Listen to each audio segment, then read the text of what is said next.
Hello everyone, কি খবর সবার? কেমন আছেন? চলে আসলাম নতুন আরেকটি ভিডিও নিয়ে। ভাবলাম সকাল থেকে দুপুর অবধি আপনাদের সাথে নিয়ে একটু গল্প করি। তো এই দেখতে পাচ্ছেন আমার রুমটা আসলে পূর্ব পাশে।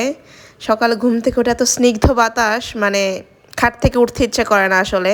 তো উঠতে উঠতে অনেক দেরি হয়ে গেছে, প্রায় 10টা বাজে, এখন উঠতেই হবে। তো উঠে দেখি আমার হাজব্যান্ড অনেক আগে উঠে গেছে। সে অলরেডি তার কাজও করতেছে, পড়তেছেও। তো এই জন্য আমি তাকে তার প্রিয় খাবার একটু মুড়ি মেখে দিলাম। আর তারপর আমার ব্রেকফাস্টের জন্য একটু হচ্ছে ব্রেড আর পিৎজার একটা সস বানিয়ে রাখি আমি বাসায়, যেটা আমার খুব প্রিয়, খুব টেস্টিও। যেই খায় সেই আসলে পছন্দ করে।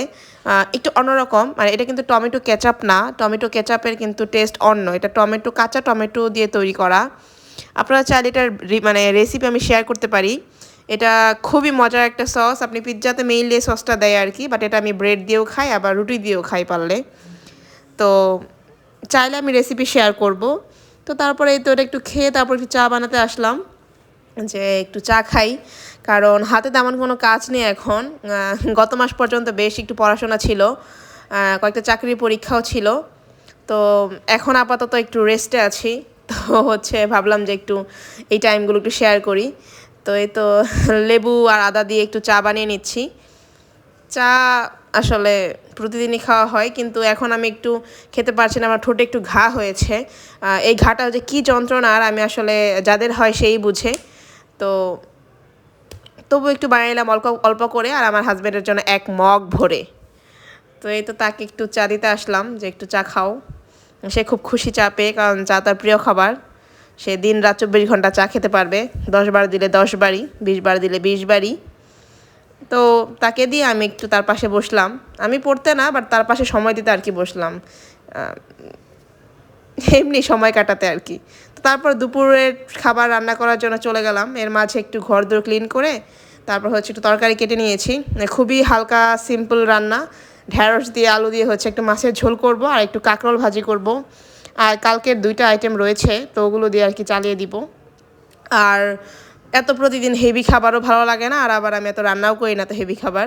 তো প্রথমে একটু কাঁকরোল ভাজি হচ্ছে করে নিচ্ছি, একটু ফ্রাই প্যানে একটু তেল দিয়ে তারপর আমি কাঁকরোলটা দিয়ে দিব। অনেকে বলবে যে কাঁকরোল কেন আমি আগে মেখে নিয়েছি। আসলে আমি কাঁকরোল এতগুলো দিয়ে দেওয়ার পর আপনার ফ্রাই প্যানে আমি হচ্ছে হলুদ আর লবণটাকে ভালো মতো সব প্রত্যেকটা কাঁকরোলের সাথে আমি মিক্স করতে পারি না ঠিক মতো, তো পড়ে যায়।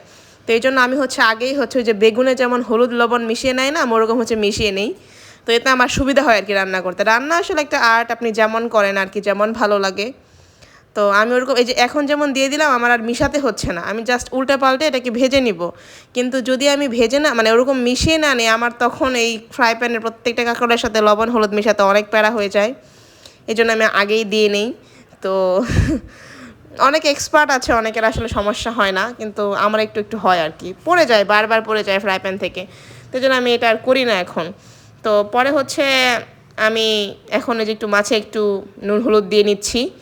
2জন মানুষ, বেশি মাছ না, কম বেশি জন মানুষের তরকারি রান্না করলে আসলে টেস্ট বেশি হয়, কিন্তু এখন কি আর করার।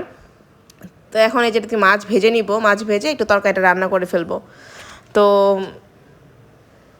এই তো, আপনাদের দিন কেমন কাটছে, কি করছেন?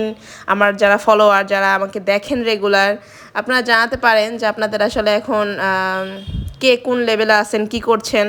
মানে লেভেল বলতে আমি জব কোয়ালিটি বা কোয়ালিফিকেশন বোঝাচ্ছি না, মানে আপনাদের দিন কেমন কাটছে, শরীর স্বাস্থ্য ভালো কি না। যেরকম গরম গেল, তারপরে এরকম ওয়েদার পেয়ে তো মনে হচ্ছে একদম স্বর্গে আছি।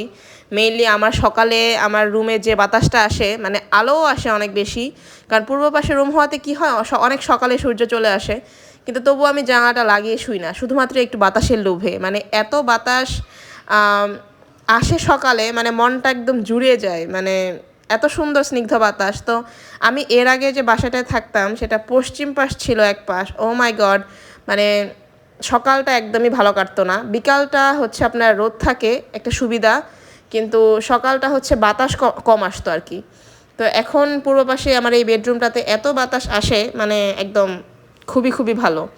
তো এই কথা বলতে বলতে আমার রান্নাও হয়ে যাচ্ছে। রান্না আমি চুলায় ফ্রাই প্যান হচ্ছে আপনার একটু তেজপাতা একটু জিরা দিয়ে দিয়েছি, জিরা দিয়ে একটু জাস্ট মানে একটু জিরাটা একটু ভেজে নিলাম। তো তারপর আমি কাঁচা সবজি, এখানে আমি ঢেঁড়স, আলু আর একটা পেঁয়াজ হচ্ছে একটু বড় বড় করে কেটে, আর কাঁচামরিচ ফালি করে দিয়ে দিয়েছি। আমরা একটু হিন্দুরা হচ্ছে আমরা একটু মাছের তরকারিতে কিন্তু আমরা হচ্ছে পেঁয়াজ কম খাই, বলতে গেলে খাই না। আমি তাও দু একটাতে দেই যেখানে অন্য সবজি ইউজ করা হয়, বাট যখন শুধু আলুর তরকারি হয় তখন কিন্তু আমরা একেবারেই পেঁয়াজ দিই না। বাট এতে যে খারাপ হয় তা না। আমার অনেক ফ্রেন্ড আছে, আমার সব ফ্রেন্ডই আসলে ইসলাম ধর্মাবলম্বী, তো তারা আসলে অনেক আমার এই মাছের তরকারি খেয়ে অনেক প্রশংসা করে। তো যাই হোক, এসব কথা না বলি।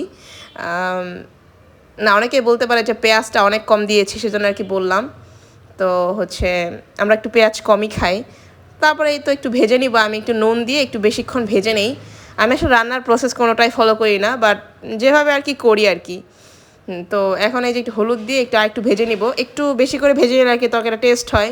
তবে খুব বেশি ভাজতেও চাচ্ছি না, কারণ খুব বেশি একদম বেশি ফ্রাই দিন দিন কমাতে চাচ্ছি খাওয়া আর কি, কারণ এত বেশি ভাজা পোড়া খেতে খেতে আসলে অসুস্থ হয়ে যাচ্ছি। তো একটু ভাবলাম যে তা একটু অল্প একটু ভেজে নেই, নইলে একদম সেদ্ধ সেদ্ধ লাগে। তো এই, আপনারা ঢেঁড়স দিয়ে কী রান্না করেন? আমি ঢেঁড়স দিয়ে ঢেঁড়স ভাজি, ঢেঁড়স সিদ্ধ আর ঢেঁড়সের তরকারি ছাড়া মানে আর কিছু পাই না। বাট ঢেঁড়স ভাজি আমার একদিন খেলে তারপরের দিন আর ভালো লাগে না। তো এই জন্য আবার তরকারি তো বেশি দিলে একদম ঘেলগালা হয়ে যায়। তো আর কোনো ওয়ে আছে কিনা জানাতে পারেন। ভাজা হয়ে গেছে, একটু ঝোল দিয়ে দিলাম, একটু বেশি করে ঝোল দিয়েছি, কারণ একটু তেল টেলা খেতে চাচ্ছি আর কি, মানে একটু সামার স্পেশাল তরকারি যেটাকে বলে আর কি। তো নেড়ে দিলাম, এখন ঢেকে দিব যে পর্যন্ত বলক এসে সিদ্ধ সিদ্ধ হয়ে যায়, আর তারপর একটু মাছ দিয়ে নামিয়ে নিব আর কি। তো এই তো দেখতে দেখতে সেদ্ধ হয়ে গেছে। ভিডিও দেখে মনে হয় যদি রান্নাটা এইভাবে ফট করে হয়ে যেত, বাট আলটিমেট মাঝখানে কিন্তু মিনিমাম 20 মিনিট লেগেছে। বাট মানে মনে হলো যে এখনই হয়ে গেল, আসলে দেখতে অনেক সুন্দর। আচ্ছা, এখন হচ্ছে আমি একটু আগে পড়ার কথা বলছিলাম, কয়েকদিন আগে পড়ার ছিল। তো আমি হচ্ছে রিসেন্ট গ্র্যাজুয়েশন কমপ্লিট করেছি, করে এইবারই প্রথম আমি হচ্ছে আপনার ফার্স্ট এক্সামই হচ্ছে নিবন্ধন আর হচ্ছে আমার প্রাইমারি স্কুলের পরীক্ষাটা। তো আসলে মা বাবা বা সৃষ্টিকর্তা কৃপায় আমার হচ্ছে প্রথমবার দিয়ে আমি প্রাইমারিতে আমি 3য় ধাপের পরীক্ষার্থী ছিলাম। আমি লিখিতর জন্য উত্তীর্ণ হয়েছি, মানে ভাইবার জন্য উত্তীর্ণ হয়েছি আর কি, সিলেক্টেড হয়েছি। আর নিবন্ধনেও আমার আশা করি মানে 70+, 65+ এমন মার্কস থাকে। তো 40+ যেহেতু পাস, সেহেতু হয়েই যাবে।